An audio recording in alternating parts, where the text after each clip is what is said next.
in the run-up to their World Championship match in November.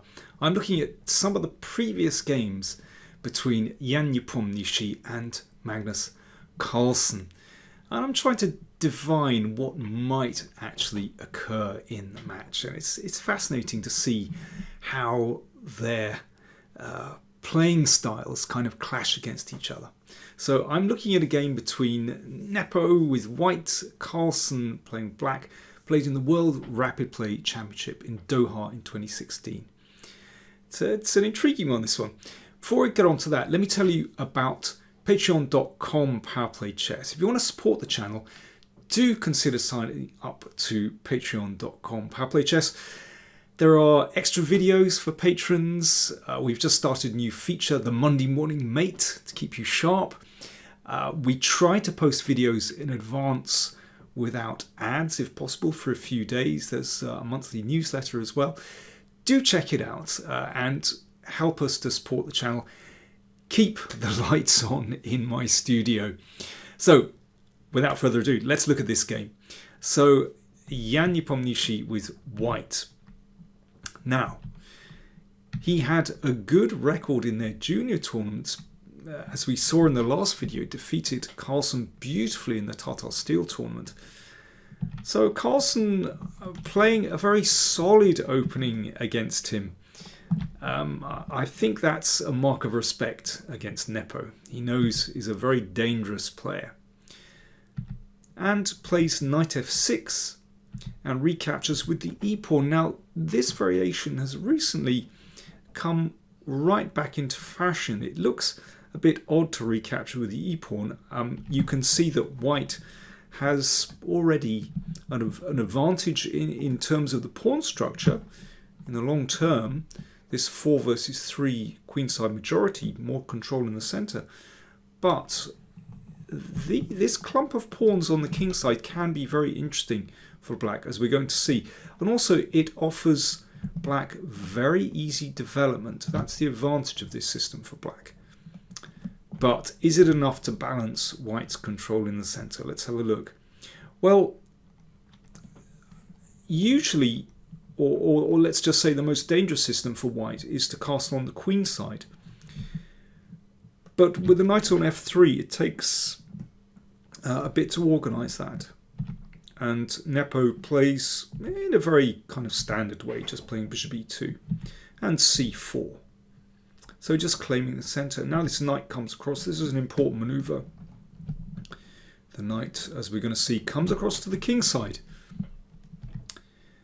And, well, what's Nepo doing with this, moving the bishop again and playing h3? Well, this is all about stopping this bishop coming to a good diagonal. So it's prevented, the bishop is prevented from coming to f5. It's also prevented from coming to g4 as well. So in that way, you can see that that bishop doesn't have a really good diagonal to go to at the moment. Knight g6, yeah, that knight is on a nice square, looking particularly at f4. Queen c2 prevents the knight from moving, it's pinned by the queen and bishop. But now Carlsen fights back. Queen a5, I like this move a lot. So suddenly Nepo has to be careful here. That queen threatening to switch to the king side, and in combination with these pieces that could actually be rather dangerous, already a threat to take on h3. And actually, you know, white is lacking a bit of development here. You know, white can't connect very easily with the king side, so that's why Nepo played pawn to c5, obviously cuts the queen out, can't transfer to the king side.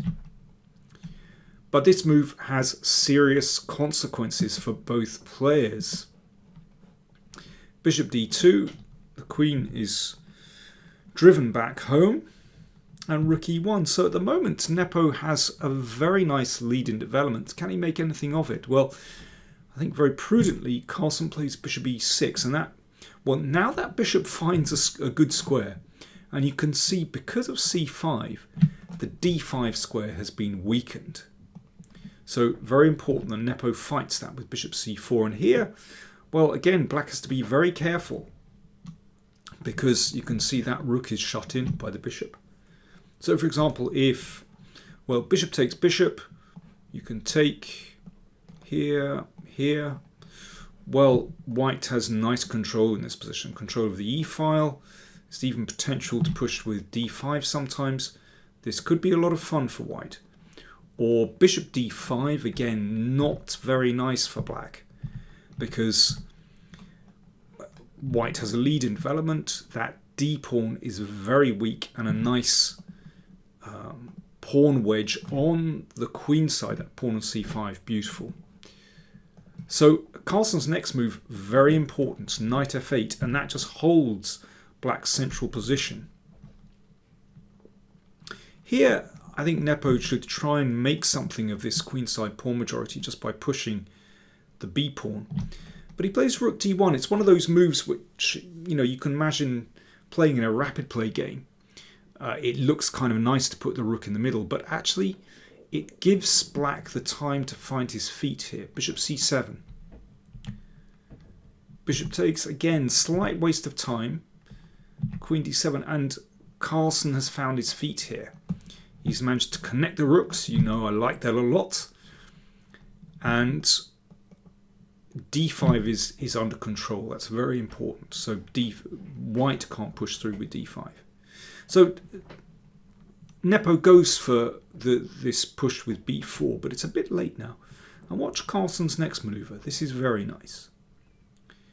Knight g6, the knight comes back and comes to e7 and into d5. Well, what a beast. Beautiful piece, just looking at all those lovely squares. And having blockaded that pawn on d4, that means that bishop, I'm turning it a sickly green colour because it's blocked by that pawn on d4. It's not a great piece now, and it is really dominated by that knight in the middle of the board. And look, this isn't the only minor piece which isn't great. The knight on f3, have a look. That pawn on f6 doing an excellent job of controlling e5 and g5. So it means that knight struggles to find a square, and of course it's also blocked by the pawn on d4. So it's actually very hard for white to find a good plan here. Now Nepo exchanges on c6 and plays queen a6, but this is something of a misadventure. The queen is actually a bit offside on that side of the board. g5 from Carlsen.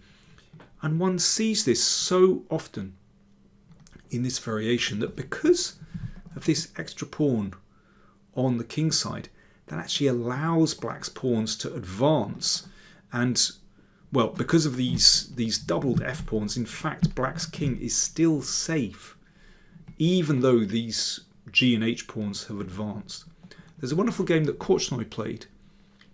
I think it was Buenos Aires Olympiad 78, where he also employed a very nice advance of these kingside pawns. What a nice game.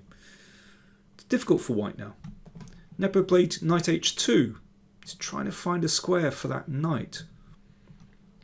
But Carlsen made a very good decision here. He just exchanged off bishop for knight. And so that leaves a position where this knight just dominates that bishop. And now Carlsen is in control. King g7. Very tidy move. King off the back rank. Just protecting the f-pawns. This kind of position is a nightmare for white to play in classical chess, but I think especially in rapid play, because you don't have time to figure out some kind of tricky continuation to sort of change the nature of the position. And, well, let's see what happened in the game. So the king comes back to g1. Carlsen exchanges and plays rook b8. So basically white is doing nothing on the e-file. That's why Carlsen exchanged rooks. But you can see that Carlsen now has control of the b-file, and there are some very inviting squares there for the rook to enter into the position.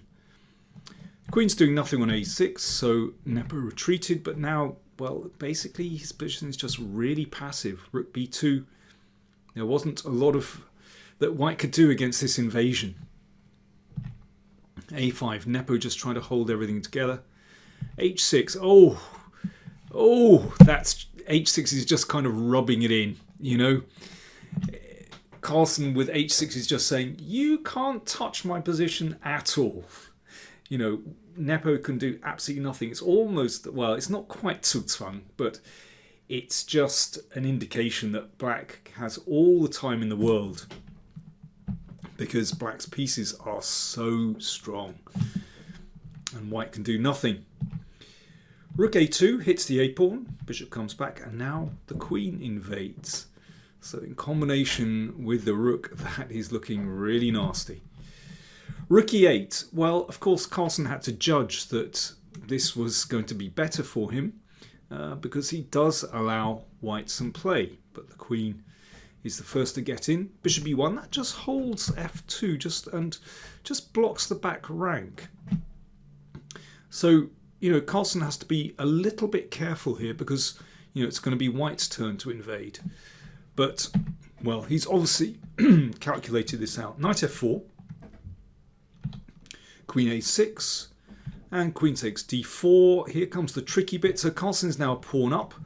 The pieces look fantastic, but it's like the pieces have crossed over each other in the middle of the board.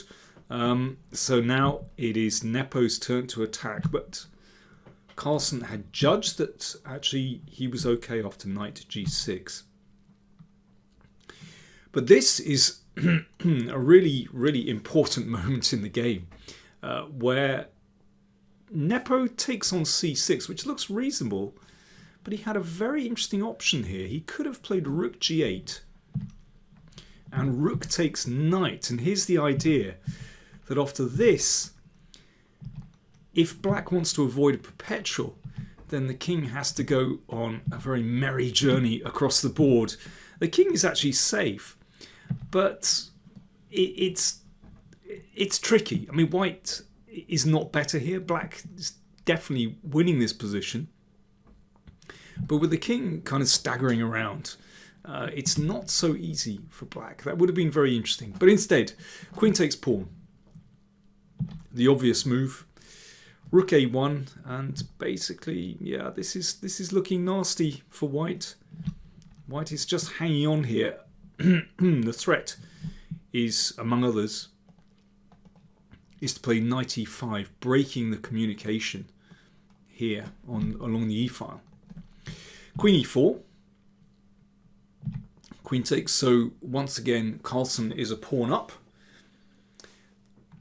and this bishop, you know, horribly pinned. So king h2, but actually the king isn't very safe on h2. You know, this diagonal is open at the moment. h5, so that means that if g3 ever comes, then h4 is going to be very nasty. Again, you know, we can see the advance of this beautiful pawn clump, and you know, in combination with the knight, the king is absolutely rock solid there. Queen c6. I mean, the exchange of queens would still be better for black, but you want to keep the attack, of course.